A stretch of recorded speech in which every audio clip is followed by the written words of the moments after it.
Chapter 23. He who is wounded in the testicles, or has his private member cut off, shall not enter into the assembly of the Lord.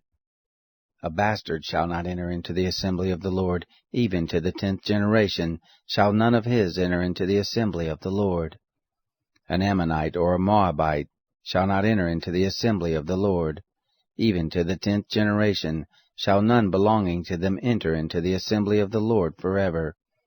Because they didn't meet you with bread and with water in the way, when you came forth out of Egypt, and because they hired against you Balaam the son of Beor, from Pethor of Mesopotamia, to curse you.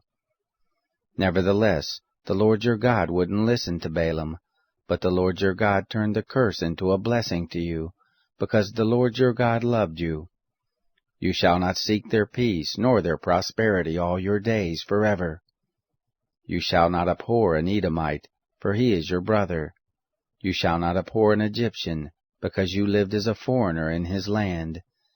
The children of the 3rd generation who are born to them shall enter into the assembly of the Lord. When you go forth to camp against your enemies, then you shall keep yourself from every evil thing. If there be any among you who is not clean by reason of what happens to him in the night, then he shall go abroad out of the camp. He shall not come within the camp. But it shall be, when evening comes, he shall bathe himself in water, and when the sun is down, he shall come within the camp. You shall have a place also outside of the camp, where you shall go forth abroad, and you shall have a paddle among your weapons. And it shall be, when you sit down abroad, you shall dig with it, and shall turn back and cover that which comes out from you. For the Lord your God walks in the midst of your camp to deliver you, and to give up your enemies before you. Therefore shall your camp be holy, that he may not see an unclean thing in you, and turn away from you.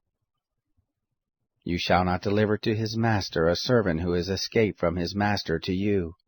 He shall dwell with you in the midst of you, in the place which he shall choose within one of your gates, where it pleases him best. You shall not oppress him. There shall be no prostitute of the daughters of Israel, neither shall there be a sodomite of the sons of Israel.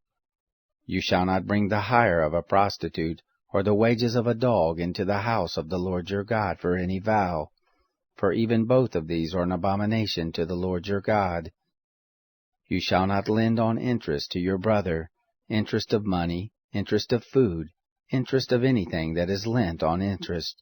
To a foreigner you may lend on interest, but to your brother you shall not lend on interest, that the Lord your God may bless you in all that you put your hand to, in the land where you go in to possess it. When you shall vow a vow to the Lord your God, you shall not be slack to pay it, for the Lord your God will surely require it of you, and it would be sin in you. But if you shall forbear to vow, it shall be no sin in you. That which is gone out of your lips you shall observe and do, according as you have vowed to the Lord your God, a freewill offering which you have promised with your mouth.